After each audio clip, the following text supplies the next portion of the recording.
rồi cũng về lại phố xưa, về trong mùa thu bồi hồi làn mưa lối vắng, rồi cũng về lại phố quen, về trong tình em dịu dàng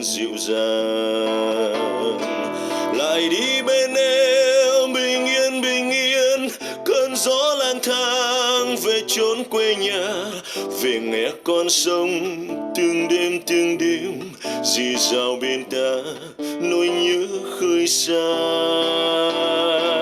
về đây bên nhau cùng bao buồn vui sau những tháng năm ở chốn quê người. Dù mãi cách xa người ơi, tình yêu này vẫn còn mãi trong tôi. Rồi cũng về lại phố xưa, về trong mùa thu bụi.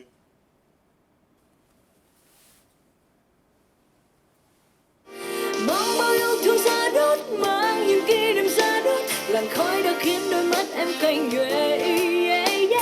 Trên sông anh em xin đốt, mong huynh anh em xin đốt, phải làm sao để đốt trái tim này.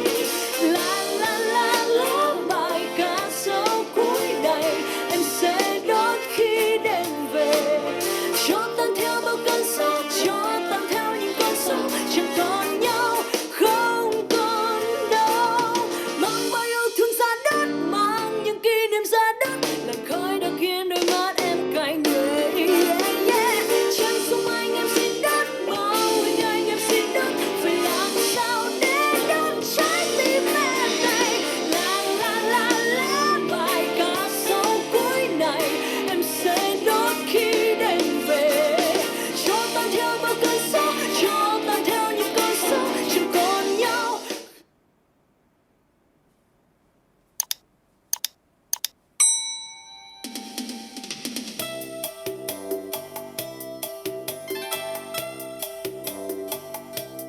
Đường vào tim em ôi băng giá, trời mùa đông mây vẫn hay đi về, vẫn mưa rơi trên đường thầm thề, vì đâu mưa em không đến.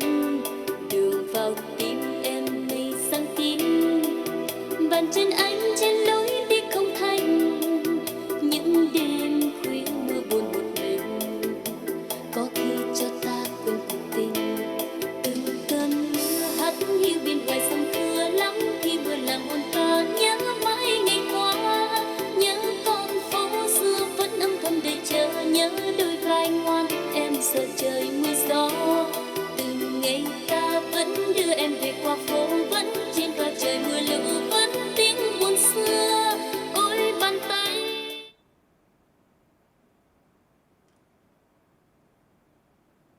Did a full 180, crazy, thinking about the way I was. Did the heartbreak change me? Maybe, but look at where I ended up. I'm all good already, so moved on, it's scary. I'm not where you left me at all. So, if you don't wanna see me dancing with somebody, if you wanna believe that anything could stop me, don't show up, don't come out, don't start caring about me now. Walk away, you know how. Don't start caring about me now. Aren't you the guy who tried to?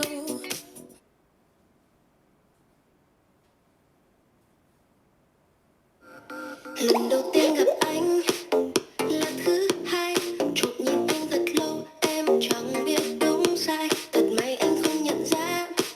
Rồi thứ ba lại gặp anh ở đây, lần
các bạn đã theo dõi video. Hãy like, share video và subscribe kênh YouTube để ủng hộ Audio Plus. Nếu các bạn có quan tâm tới sản phẩm dịch vụ của Audio Plus, xin hãy liên hệ tới số điện thoại đang hiển thị trên mình để được tư vấn phục vụ tận tâm nhất. Một lần nữa xin cảm ơn. Hẹn gặp lại các bạn trong những video tiếp theo.